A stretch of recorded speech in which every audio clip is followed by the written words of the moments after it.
तो हमने के लेनी है जब बुद्ध धर्म का दीक्षा ना आए हाथ उठा के बोली जा लेनी है जब दीक्षा हमने के। आप तमाम लोग इस धर्म को अपने घरों के अंदर ले जाइए और अंदर ले जाकर के इस पाखंड सामंतवाद और मनुवाद पर लगाम लगाइए, नकेल कसिए और नकेल कस करके इस भगवान बुद्ध के विचारधारा को गांव-गांव घरों तक पहुंचाइए। तभी हमारा धर्म बढ़ेगा और तभी हमारे समानता का हमें अधिकार मिलेगा। बाबा साहब अमर रहे। क्योंकि समय का मांग है कि सबका अगर नाम लेने लगे तो बहुत लंबा समय लग जाएगा, इसलिए आप सबों को जो मंच पर उपस्थित हैं, मंच के सामने हमारे जो बैठे हैं, तमाम लोगों को एक साथ नमो बुद्धाय जय भीम। आप सबों से हम पूछना चाहते हैं कि अभी हम सभी ने यहाँ बुद्ध धर्म की जो भंते जी ने यहाँ आपको दीक्षा दी, तो हमने के लेनी है जब बुद्ध धर्म का दीक्षा ना आए हाथ उठा के बोली जा लेनी है जब दीक्षा हमने के। 9 दिन के पूजा में क्या कर रहे अभी माता दुर्गा के पूजा करे वाला यहाँ क्या आई बजे अभी पंडाल से दर्शन करके आईला वो में तेरे हाथ उठावा लोग कोई नहीं के हाथ उठावल, लेकिन हमको भरोसा है कि आप वहां भी पूजा करने के बाद आप यहाँ चले आए। आप भगवान बुद्ध को भी मानेंगे और यहाँ भारत में 33 लाख देवी देवताओं को भी मानेंगे। तो अगर भारत के 33 लाख देवी और देवताओं को अगर मानेंगे, अगर उन्हें पूजेंगे, तो जो बाबा साहब हम सबों को देना चाहते थे, सम्राट अशोक अगर एकीकृत भारत की स्थापना कर सकते हैं और बाबा साहब जो इतने सुंदर संविधान बना करके हम सबों को जो देना चाहते हैं, जो देना चाहते थे, वो हम तक नहीं पहुंच पा रहा है।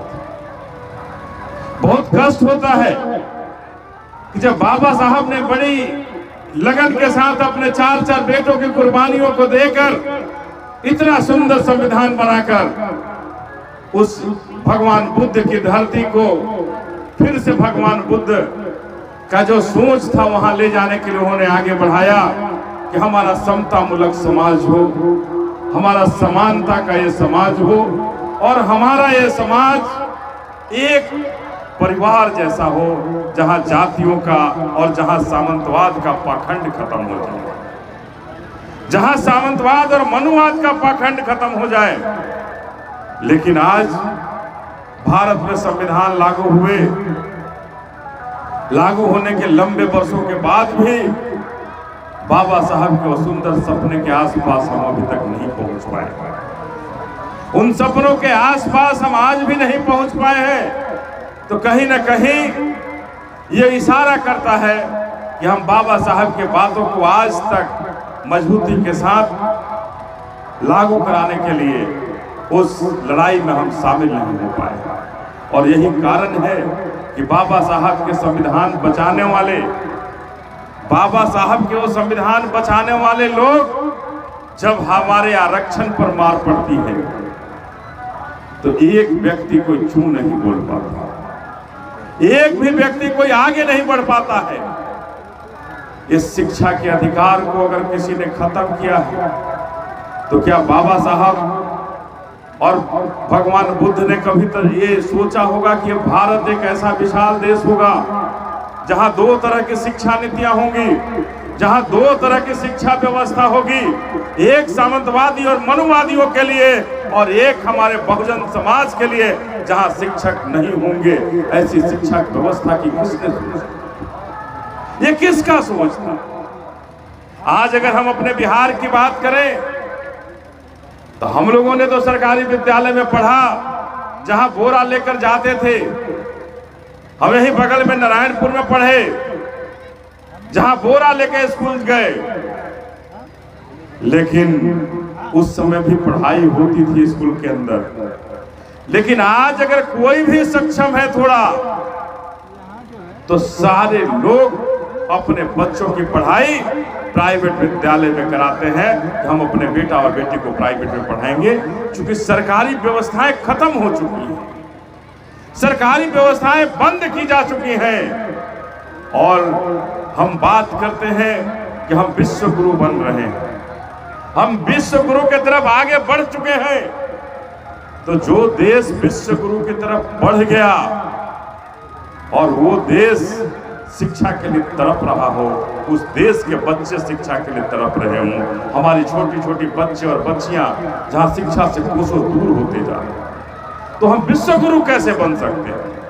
तो हम तमाम लोगों से आग्रह करना चाहते हैं कि अगर विश्व गुरु बनना चाहता है अगर भारत, और आप चाहते हैं कि हम एक ऐसे देश में रहें जो देश भगवान बुद्ध का देश रहा हो, जो देश बाबा साहब का देश हो, तो आप सबों को इस में विश्वास करना होगा कि जो बाबा साहब ने जो हमें समानता का रास्ता दिया, भगवान बुद्ध ने जो समानता का रास्ता दिखाया था, और बाबा साहब ने संविधान में सबको समानता का अधिकार देकर तय कर दिया कि अब न कोई बड़ा है और न कोई छोटा है। लेकिन सामंतवादी और मनुवादी व्यवस्था आज भी ताकतवर है और आज भी हमें गुलाम बनाकर रखा है।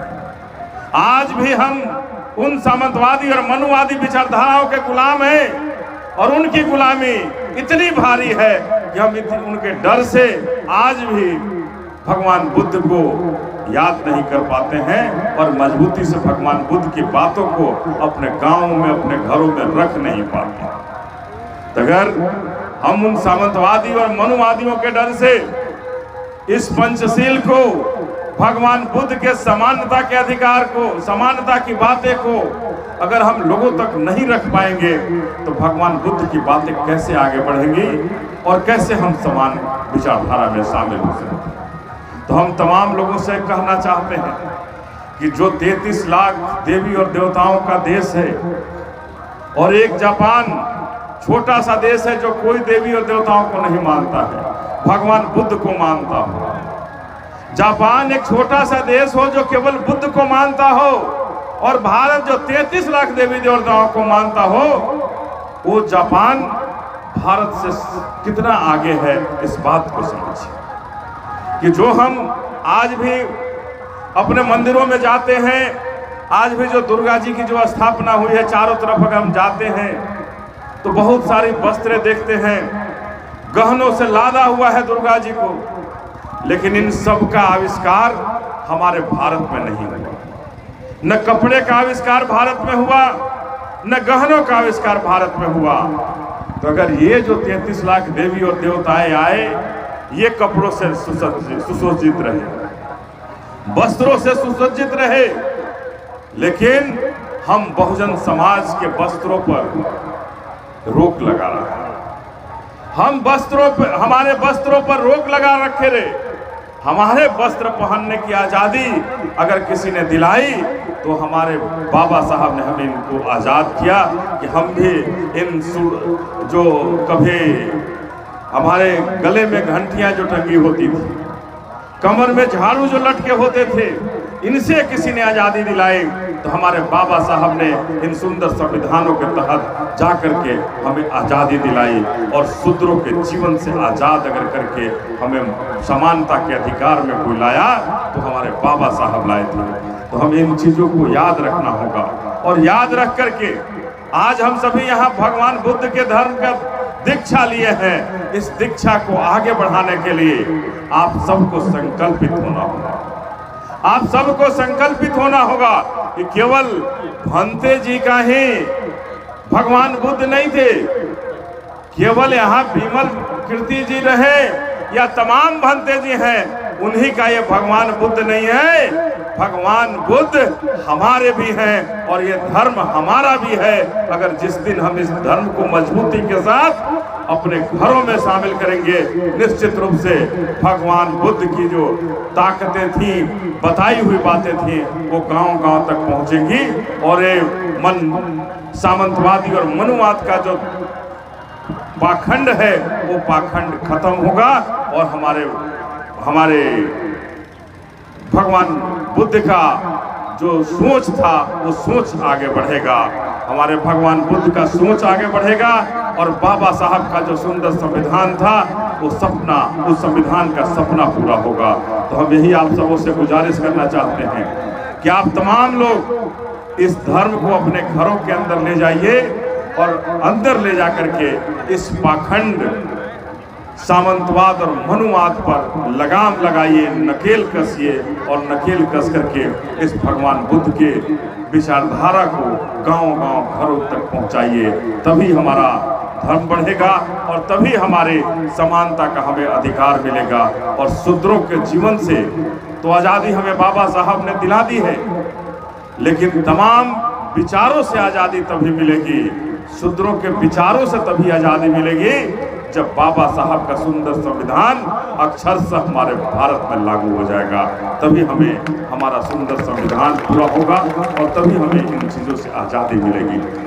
समय का अभाव है, बस यही कह करके कि आप तमाम लोग आज के दिन जो दीक्षा लिए हैं, इस दीक्षा को अपने गाँव में, अपने घरों में फैलाइए। निश्चित रूप से हम सबका दिन, हम बहुजनों का दिन फिरेगा। जय भीम, नमो बुद्धाय। बाबा साहब अमर रहे। धन्यवाद। जय भीम। अब मैं आग्रह करना चाहता हूं